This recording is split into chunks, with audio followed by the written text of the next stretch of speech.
차가운 쇠창살 아래 고성이가 식판을 던지고 자신의 머리를 쥐어뜯으며 미친 듯이 절규했다. 이지혁, 너는 악마의 씨앗이야. 내가 박진석을 죽이고 이룬 모든 것을 감히 내가 빼앗아? 버러지들. 나는 결코 무너지지 않아. 너희의 비극적인 출생의 비밀까지 모조리 파헤쳐서 세상에 드러낼 것이다. 라고 소리쳤다. 그녀는 쇠창살 쪽으로 다가가 눈물과 침을 흘리며 검사를 향해 검사님. 나는 억울한 어머니일 뿐이야. 내 아들이 비뚤어진 복수심에 파멸하는 걸 막으려 했을 뿐이라고. 라며 울부짖었다. 이어서 그녀는 쇠창살을 붙잡고 흔들며 나는 결백해. 저 파일은 전부 조작이야. 저 아이들이 나를 협박하고 있는 거라고. 당장 여기서 나가야 해. 라며 자신의 통제 불능 상태를 적나라하게 드러냈다. 이지혁은 텅 빈 눈으로 쌍둥이 동생을 바라보았다. 그는 어머니의 왕국은 무너졌습니다. 재산도 권위도 모두 사라졌습니다. 이제 무엇을 더 해야 합니까? 그녀를 감옥에 가두는 것만으로는 이 비극이 끝나지 않을 것 같습니다. 나는 내가 스스로 죄를 뒤집어 쓰려 했을 때 평화로웠습니다. 내 희생이 아버지의 명예를 지킬 수 있다고 믿었으니까요. 그런데 당신이 모든 것을 깨뜨렸습니다. 나는 이제 죄인이면서 동시에 구원자라는 이 모순을 어떻게 감당해야 합니까? 라고 말하며 고통을 토로했다. 그의 목소리에는 해방감보다 더 깊은 절망이 묻어 있었다. 쌍둥이 동생은 USB를 탁자에 내려놓으며 이지혁의 고통을 외면하지 않고 응시했다. 그녀는 당신이 감당해야 할 것은 모순이 아니라 진실입니다. 이지혁 씨. 어머니가 가장 두려워하는 것은 잊혀지는 것입니다. 그녀는 육체적인 구속이나 재산 몰수보다 자신이 더 이상 당신의 삶을 통제할 수 없다는 사실에 미쳐버린 겁니다. 그녀는 여전히 당신에게 정신적인 지배력을 행사하려 할 거예요. 당신을 버려진 아들로 규정하고 당신의 구원을 무효화하려 할 겁니다. 라고 냉정하게 분석했다. 그때 이지혁의 스마트폰에서 긴급 알림음이 울렸다. 뉴스는 어머니가 임명했던 회장 대행과 이사진들이 긴급 기자회견을 열고 있다는 속보였다. 화면 속에서 회장 대행은 격앙된 목소리로 말했다. 이지혁 이사는 경영권 탈취를 위해 고성의 회장에게 누명을 씌운 배신자입니다. 그의 비자금 증거는 조작되었을 가능성이 높으며 무엇보다 그의 회장 아들이라는 신분 자체가 의혹에 쌓여 있습니다. 우리는 이지혁 이사의 상속 정당성에 대한 근본적인 진실을 곧 세상에 공개할 것입니다. 이지혁은 화면을 보며 분노와 무력감에 휩싸였다. 그는 저들이 움직이기 시작했습니다. 어머니의 꼭두각시들. 저들은 내 친아버지 박진석 회장가 남긴 재산, 상속의 정당성을 부정하려 합니다. 그들은 내가 아버지의 아들이 아니라는 사실을 이용해 나를 다시 나락으로 떨어뜨리려 할 겁니다.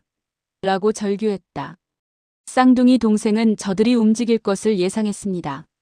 저것이 바로 어머니의 마지막 패입니다. 그녀는 당신의 출생의 비밀과 직결된 진짜 유언장을 이용해 당신이 지금 누리는 구원을 최악의 배신자라는 낙인으로 변질시킬 겁니다. 그녀는 당신을 다시 고독 속으로 던져 넣으려 할 겁니다라고 말을 이었다. 이지혁은 자신의 머리를 감싸쥐었다. 그는 그 유언장은 내가 아버지의 아들이 아니라는 것을 증명할 뿐입니다. 그걸 공개하면 나는 어머니의 세상에서 벗어날 수 있지만 아버지 이상철에게도 회사에도 영원히 돌아갈 수 없게 됩니다. 나는 평생을 버려진 아이로 살아야 합니다. 나는 도대체 누구입니까? 어머니가 만들어낸 가짜 아들? 아니면 아버지 박진석 회장과 끝내 외면했던 버려진 아이? 내 존재 자체가 죄입니까? 라고 흐느꼈다. 쌍둥이 동생은 잠시 침묵했다. 그녀는 이지혁이 자신의 존재 이유 자체를 부정하며 무너지는 것을 지켜보았다. 그녀는 그에게 다가가 이지혁의 턱을 잡고 눈을 맞추었다. 그녀의 눈빛은 차가웠지만 그 안에는 핏줄을 나눈 쌍둥이로서의 미세한 동질감과 연민이 담겨 있었다. 그녀는 낮은 목소리로 말했다. 당신의 존재는 죄가 아닙니다. 이지혁 씨. 당신의 존재는 어머니의 죄입니다. 당신은 어머니의 탐욕을 증명하는 가장 확실한 증거예요. 당신이 버려진 아이라는 진실이 밝혀져도 당신을 버린 사람은 당신의 어머니입니다. 당신은 버려졌을지언정 혼자가 아닙니다. 바로 그때 쌍둥이 동생의 핸드폰에 암호화된 메시지가 도착했다. 메시지는 어머니의 비서실장이 보낸 것으로 내용은 어머니의 마지막 뜻을 담고 있었다. 메시지에는 회장님의 마지막 뜻. 오직 너희 쌍둥이만 가야 한다. 이지혁의 출생의 비밀이 담긴 진짜 유언장을 넘겨줄 마지막 기회다라고 적혀 있었다. 메시지와 함께 별장의 주소가 GPS 좌표로 첨부되어 있었다. 이지혁은 메시지를 읽고 경악하며 자리에서 벌떡 일어났다. 그는 진짜 유언장, 어머니가 만든 가짜 유언장 말고 그게 아직 남아있단 말입니까? 그 안에 우리의 비극적인 출생 진실과 아버지 박진석 회장의 마지막 메시지가 담겨 있을 겁니다. 어머니가 이걸로 우리를 협박하려는 겁니다. 우리가 이 증거를 찾으면 어머니는 모든 것을 잃게 되지만 우리 또한 모든 것을 잃을 수 있습니다. 라고 외쳤다. 그는 어머니가 자신을 가장 고통스러운 파멸로 끌어들이려 한다는 사실에 전율했다. 쌍둥이 동생은 냉정하게 이지혁을 진정시켰다. 그녀는 탁자에 놓인 USB를 집어들며 협박이 아니라 함정입니다. 이지혁 씨. 어머니는 우리가 이 유언장을 간절히 원할 것을 알고 있어요. 그녀는 이 유언장이 우리가 새로운 삶을 살 수 있는 열쇠인 동시에 우리를 가장 고통스러운 장소로 유인하려는 어머니의 마지막 몸부림이에요. 그녀는 그곳에서 당신에게 선택을 강요할 겁니다. 당신의 존재를 지킬 것인지 아니면 정의를 지킬 것인지. 라고 말했다. 이지혁은 깊은 고뇌에 빠졌다. 그는 잠시 후 숨을 내쉬며 쌍둥이 동생에게 물었다. 당신은 왜 그곳에 가야 한다고 생각합니까? 어머니의 의도대로 움직여야 할 이유가 있습니까? 쌍둥이 동생은 차가운 눈빛 속에 미세한 떨림을 드러내며 대답했다. 이 모든 비극은 거짓된 출생에서 시작되었습니다. 거짓 위에 세워진 회복은 언제든 무너질 수 있어요. 우리는 그 유언장을 손에 넣어 어머니의 마지막 패를 완전히 없애야 합니다. 그것만이 그녀를 영원히 잊혀지게 만들 수 있는 유일한 방법입니다. 그녀는 GPS 좌표를 바라보며 단호하게 말했다. 그녀의 마지막 발악을 보러 갑시다. 이지혁 씨. 당신의 어머니의 무덤으로. 이지혁은 더 이상 망설이지 않았다. 그는 자신의 영혼을 건 최종 결정을 내렸다. 좋습니다. 갑시다. 하지만 이번에는 당신의 계획대로 움직이지 않겠습니다. 당신이 나를 구원했듯이 나는 당신의 공범으로서 함께 갈 것입니다. 이제 더 이상 희생양은 없습니다. 우리는 함께 이 모든 것을 끝내야 합니다. 그들은 비극적인 결단을 내린 채 별장으로 향했다. 쌍둥이 남매를 태운 차가 비극의 발원지였던 별장 앞에 멈춰섰다. 별장은 낡고 거대한 모습으로 수많은 탐욕과 비극을 침묵 속에 간직한 채 그들을 기다리고 있었다. 회색빛 석조 건물에는 햇빛조차 스며들지 못하는 듯 음산한 기운이 감돌았다. 쌍둥이 동생이 먼저 차에서 내리자 그녀의 발걸음이 낙엽 쌓인 마당을 밟으며 삭막한 소리를 냈다. 이지혁은 차문을 열었으나 한동안 움직이지 못했다. 그에게 이 별장은 단순히 건물이 아니라 자신이 박진석 회장의 아들로 연기해야 했던 고독한 감옥의 상징이었다. 쌍둥이 동생은 이지혁을 돌아보지 않고 낡은 현관문을 향해 걸었다. 망설이지 마십시오, 이지혁 씨. 이곳은 당신의 기억을 마주해야 하는 곳입니다. 어머니가 남긴 마지막 죄의 흔적을 밟고 지나가야 합니다. 이지혁은 심호흡을 하고는 마침내 문을 열고 들어섰다. 별장의 거실은 흰 천에 덮여 있었지만 과거의 화려함과 그 아래 숨겨진 비극을 완전히 가릴 수는 없었다. 이지혁은 중앙의 거대한 샹들리에를 올려다보았다. 어린 시절 그 아래서 아버지 박진석 회장과 어머니에게 뺨을 맞고 쓰러졌던 순간이 섬광처럼 떠올랐다. 그는 숨을 멈추고 주위를 둘러보았다. 이곳은 내가 태어난 곳입니다. 그리고 내가 박진석 회장의 아들로 거듭난 곳이기도 합니다. 모든 거짓말이 시작된 곳. 쌍둥이 동생은 거실 중앙에 우두커니 서서 덮인 가구들을 하나씩 손으로 만져보았다. 그녀는 복잡한 표정으로 말했다. 어머니는 이 별장을 영원히 봉인함으로써 자신의 죄를 숨기려 했습니다. 그녀의 완벽한 계획에 이 별장은 신성한 성지였을 겁니다. 죄의 성지. 그녀의 시선은 덮인 가구들 사이를 날카롭게 훑었다. 그녀는 천이 덮인 거대한 서재 책상에 다가가 천을 걷어냈다. 책상 위에는 아무것도 없었지만 이지혁은 그 책상 서랍 안에서 어머니가 아버지의 건강진단서를 위조하던 모습을 기억했다. 이지혁은 문득 복도 구석에 놓인 낡은 오르골을 발견했다. 그는 무언가에 홀린 듯 다가가 오르골을 열었다. 낡은 멜로디가 지지직거리며 울려 퍼졌다. 오르골 안에는 반쯤 찢어진 사진 한 장이 들어있었다. 어린 시절의 이지혁과 박진석 회장이 함께 웃고 있는 사진이었다. 이지혁은 사진을 쥐고 중얼거렸다. 이 사진을 아버지와 단둘이 찍었던 마지막 사진입니다. 어머니는 이 사진이 찢긴 채 여기에 버려져 있기를 원했을 겁니다. 내가 아버지에게 버려졌다는 착각 속에서 영원히 살기를 바라면서. 그는 사진을 주머니에 깊숙이 넣었다. 과거의 자네를 마주한 이지혁의 눈빛은 더욱 단호해졌다. 쌍둥이 동생은 이지혁의 심리적 동요를 눈치챘지만 감정을 드러내지 않았다. 그녀는 거실 구석의 낡은 피아노를 향해 다가갔다. 어머니는 항상 가장 소중한 것을 가장 눈에 띄지 않는 곳에 숨겼습니다. 그녀에게 피아노는 단순한 악기가 아니었습니다. 그녀가 상류사회에 진입하기 위해 연주했던 허영의 도구였습니다.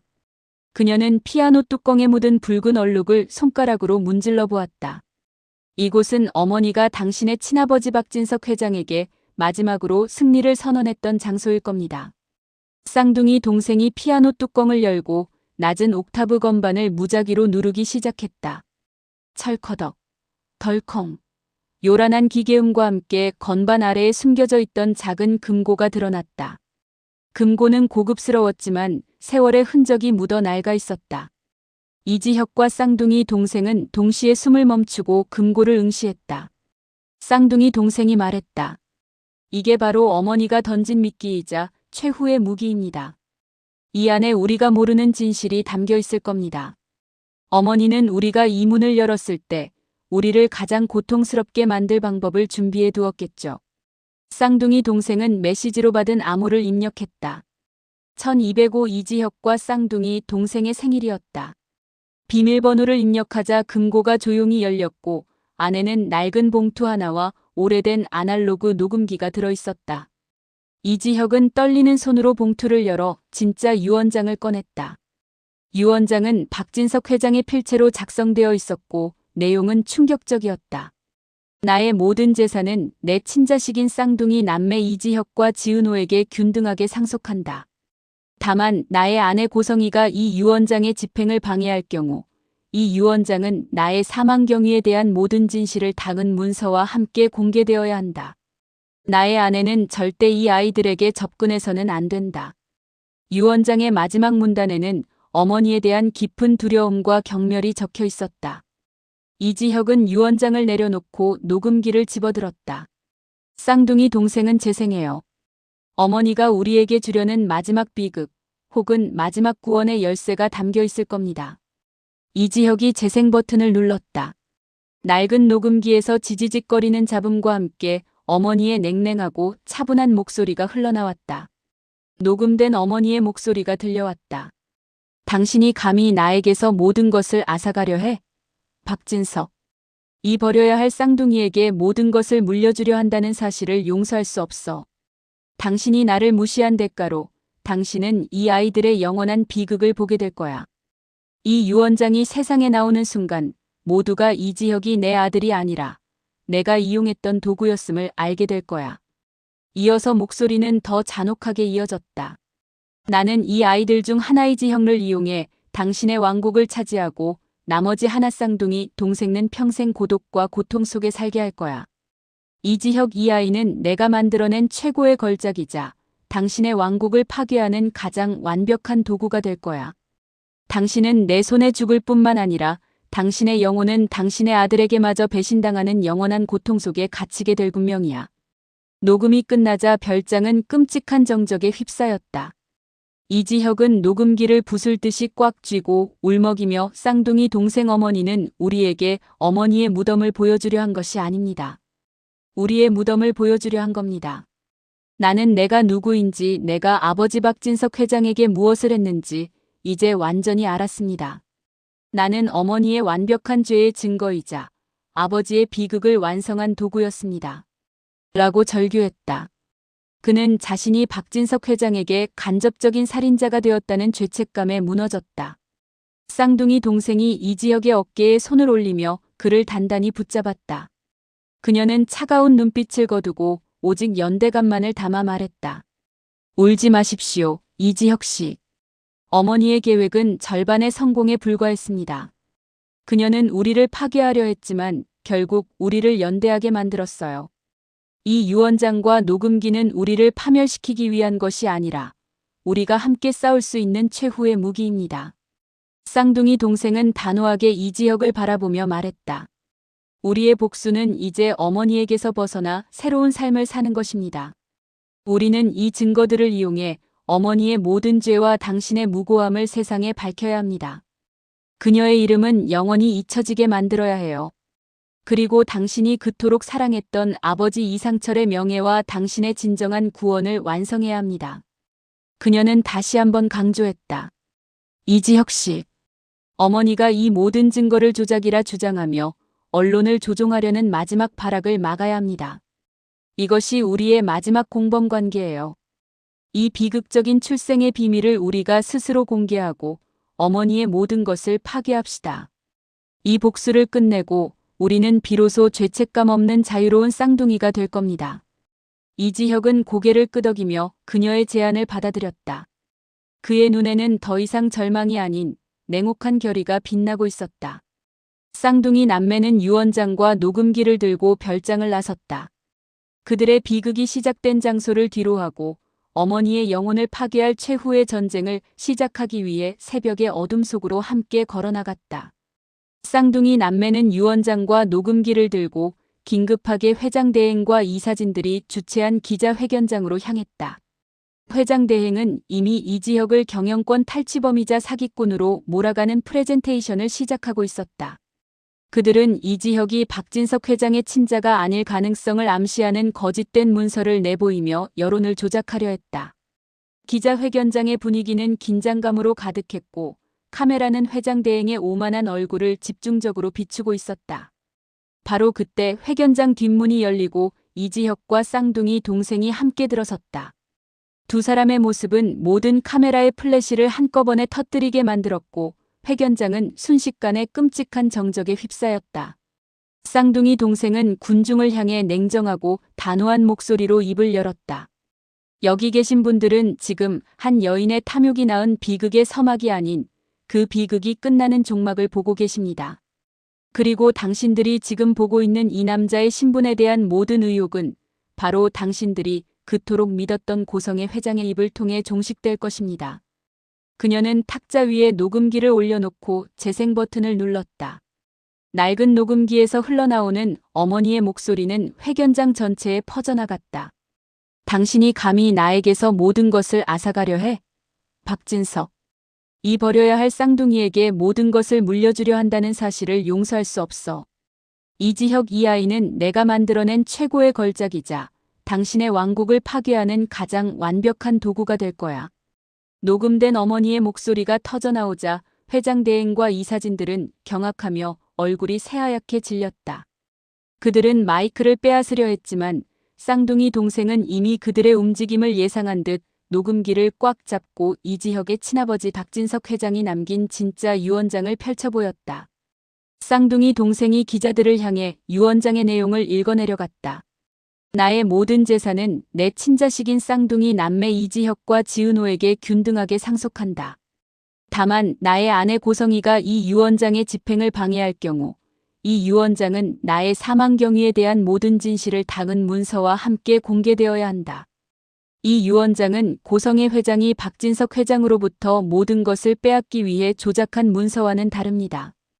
이지혁 이사는 버려진 친자식이었으며 고성의 회장은 이지혁 이사를 자신의 탐욕을 채우기 위한 도구로 사용했을 뿐입니다. 오늘부로 이지혁 이사는 상속인으로서 그리고 이지혁 이사의 친부였던 박진석 회장의 명예를 회복하기 위해 이 모든 진실을 공개합니다. 회장 대행은 분노와 공포에 휩싸여 소리쳤다. 말도 안 돼. 저들은 조작범이다. 저 유원장은 가짜야. 그는 이지혁을 향해 돌진하려 했지만 이지혁은 한치의 흔들림도 없이 그의 눈을 똑바로 응시하며 말했다. 조작은 당신들이 하고 있는 것입니다. 어머니의 뒤에 숨어 진실을 은폐하려 했던 당신들의 마지막 시도마저 오늘부로 끝이 났습니다. 저는 고성희의 아들이 아닌 박진석 회장이 마지막까지 지키려 했던 버려진 아들이자 제가 가장 사랑하는 아버지 이상철의 아들로 다시 태어날 것입니다. 이 모든 비극의 대가는 오직 한 사람, 고성희에게만 돌아가야 합니다. 이지혁은 자신의 존재 자체를 공개적으로 부정함으로써 어머니가 그에게 씌우려 했던 배신자라는 프레임을 스스로 부수고 진정한 해방을 선언했다.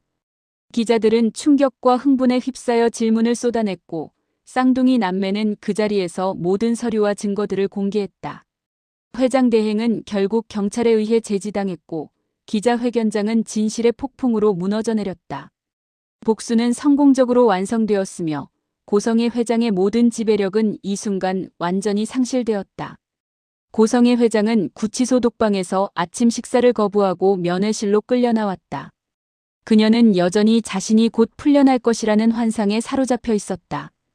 회장 대행이 기자회견을 잘 마무리했을 거야. 이지혁 그 녀석은 결국 나한테 무릎 꿇게 되어 있어. 내가 그 녀석에게 준 모든 것을 앗아가는 것만큼 고통스러운 복수는 없을 테니까. 그녀는 차가운 플라스틱 의자에 기대앉아 조소를 흘렸다. 바로 그때 교도관이 TV를 켜고 뉴스 속보를 틀었다. 화면에는 쌍둥이 남매가 나란히 서서 유원장과 녹음기를 공개하는 장면이 나오고 있었다. 고성희 회장의 얼굴에서 핏기가 사라졌다. 그녀는 화면 속에서 자신과 똑같이 생긴 쌍둥이 동생이 자신을 향해 냉혹한 눈빛을 보내는 것을 보며 숨을 멈췄다. 뉴스는 쌍둥이의 출생의 비밀과 박진석 회장의 사망에 얽힌 고성희 회장의 잔혹한 행위들을 상세히 보도했다. 이지혁의 목소리가 들려왔다. 고성희는 제가 친아들이 아니라는 사실을 이용해 저를 자신의 탐욕을 위한 도구로 삼았습니다. 하지만 오늘 저는 고성희의 아들이 아닌 진실의 증인으로 이 자리에 섰습니다. 이 말을 듣는 순간 고성희 회장의 심장이 멈추는 듯했다.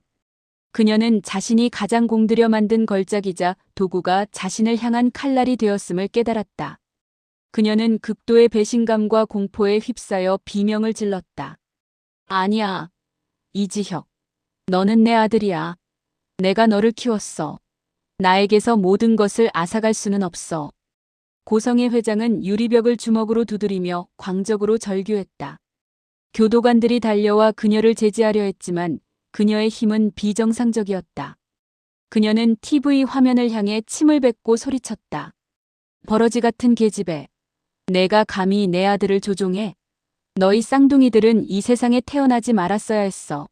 나는 너희를 영원히 고독하게 만들 거야. 그녀의 절규는 복수심이 아닌 자신이 세상에서 가장 완벽하게 잊혀지는 존재가 될 것이라는 존재론적 공포에서 비롯된 것이었다. 결국 교도관들은 TV를 강제로 끄고 그녀를 독방으로 끌고 갔다. 그녀는 몸부림치며 내 화려한 날들은 끝나지 않았어. 나는 다시 돌아갈 거야. 나는 이라고 반복했지만 그녀의 목소리는 텅 빈 복도에 공허하게 울려 퍼질 뿐이었다. 그녀의 감옥은 단순히 쇠창살이 있는 곳이 아니라 그녀가 평생을 바쳐 쌓아 올린 모든 관계와 명예가 파괴된 절대적인 고독의 감옥이 되었다. 그녀의 화려한 날들은 이 순간 완전히 막을 내렸다. 폭풍 같은 기자회견을 마치고 이지혁은 바로 이상철의 낡고 조용한 집으로 향했다. 세상은 그가 박진석 회장의 친자가 아니라는 사실, 어머니의 탐욕의 도구였다는 사실로 들끓고 있었지만 이지혁에게 유일한 피난처는 바로 이 소박한 집이었다. 이지혁이 문을 열고 들어서자 이상철은 부엌에서 그를 기다리고 있었다. 이상철은 뉴스를 이미 모두 보았지만 아들에게 어떤 질문도 하지 않았다. 이상철은 이지혁을 보자마자 천천히 다가갔다. 이지혁은 세상의 시선과 진실의 무게에 지친 나머지 더 이상 가면을 쓸 힘이 없었다. 그는 이상철에게 달려가 품에 안겼다. 이지혁은 아버지의 품에서 억눌렀던 모든 감정을 토해냈다. 아버지, 저는 고성희의 아들도 아니고 박진석 회장에게 버려진 아이였습니다. 제 존재 자체가 어머니의 탐욕을 증명하는 죄의 증거였습니다. 제가 아버지에게 이 끔찍한 진실을 안겨드려 죄송합니다.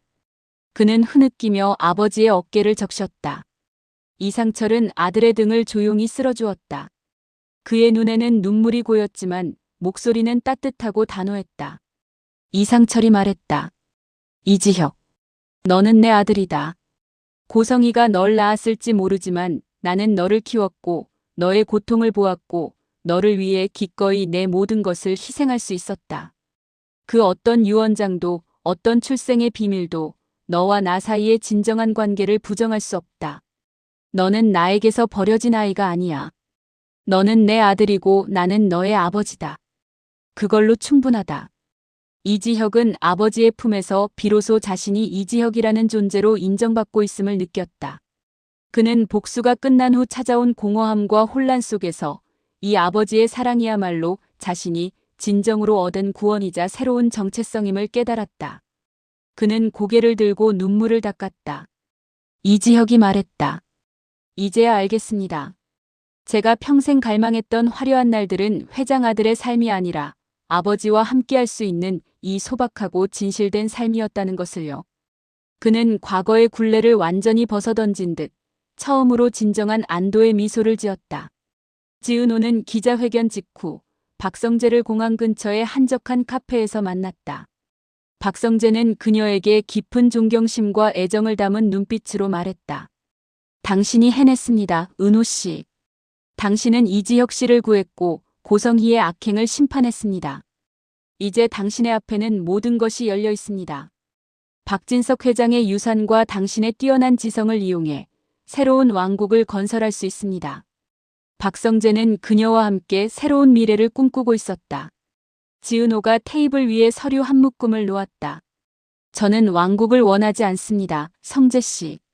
저는 고성희의 탐욕으로 얼룩진 이 세상의 모든 권력과 부로부터 멀어지고 싶습니다. 이 서류는 유언장에 따라 이지혁 씨와 제가 상속받을 재산 중 제가 상속받을 모든 몫을 사회공헌 재단 설립에 기증한다는 내용입니다. 이지혁 씨에게는 그가 원하는 대로 소박하고 진실된 삶을 살 수 있을 만큼의 재산만 남겨줄 것입니다. 그녀의 목소리에는 단호함이 배어 있었다. 박성재는 놀라움과 실망감이 뒤섞인 표정을 지었다. 박성재가 말했다. 하지만 왜 떠나려 하십니까? 당신은 이 모든 비극을 끝낸 영웅입니다. 이제 막 새로운 삶을 시작할 수 있는데 지은호는 창밖을 응시하며 대답했다. 저는 영웅이 아닙니다. 저는 복수를 위해 그리고 제 오빠를 구원하기 위해 어머니와 같은 방식으로 싸웠던 공범입니다. 제 손에는 어머니의 피가 묻어 있습니다. 저는 이 핏자국이 없는 곳에서 제가 버려졌던 과거를 인정하고 진정한 지은호로 살아가고 싶습니다. 지은호가 몸을 일으켰다. 저는 이제 떠나려 합니다. 이 도시에 남으면 저와 이지혁 씨 모두 어머니의 그림자 속에서 벗어날 수 없을 것입니다. 성재 씨, 당신에게 부탁할 것이 있습니다. 이 재단 설립과 이지혁 씨의 새로운 삶이 방해받지 않도록 외부의 모든 압력으로부터 그를 지켜주십시오. 당신은 정의로운 사람입니다. 당신이 저의 마지막 공범이 되어주십시오. 박성재는 그녀의 단호한 결의를 꺾을 수 없음을 깨닫고 고개를 끄덕였다. 박성재가 말했다. 알겠습니다. 제가 당신이 남긴 모든 것을 지키겠습니다. 당신의 결정이 당신의 진정한 구원이 될 수 있기를 바랍니다. 지은호는 미소를 지었고 그 미소에는 연민도 애정도 아닌 완벽한 해방감이 담겨 있었다. 감사합니다, 성재 씨. 당신 덕분에 이지혁 씨와 저는 비로소 자유로워졌습니다. 지은호는 자신의 짐이 담긴 작은 트렁크를 끌고 카페를 나섰고 박성재는 그녀의 뒷모습이 공항 인파 속으로 사라질 때까지 한참을 바라보았다. 며칠 후 겨울 바닷가. 이지혁은 낡은 점퍼를 입고 이상철과 함께 작은 낚싯배를 타고 있었다. 그는 더 이상 명품 슈트나 고급 승용차를 찾지 않았다. 그의 얼굴에는 이전의 긴장감 대신 잔잔한 평화가 감돌았다. 이상철은 따뜻한 커피를 건네주며 말했다. 회사를 정리하는 일이 쉽지 않았을 텐데. 모든 걸 내려놓으니 홀가분하지 않니? 이지혁이 낚싯대를 바다에 들이우며 대답했다. 네, 아버지. 모든 것이 너무 복잡했지만 이젠 단순해졌습니다. 회사는 전문 경영인에게 맡겼고 어머니의 그림자도 박진석 회장의 유산도 모두 제 손을 떠났습니다. 유일하게 남은 건 이 평온함입니다. 그는 쌍둥이 동생이 남긴 재단 기부 서류를 보며 잠시 생각에 잠겼다. 이지혁이 말했다. 은호는 자신이 버려진 아이라는 과거를 인정하고 그 상처 위에서 새로운 삶을 시작하기 위해 떠났습니다. 그녀는 제가 이 모든 것을 끝낼 수 있도록 도와준 제 삶의 유일한 빛이었습니다. 이상철이 말했다. 언젠가 그녀도 돌아올 거야. 너희는 핏줄로 이어진 쌍둥이니까. 하지만 그때가 언제가 되었든 너는 이제 내 자신의 삶을 살아라.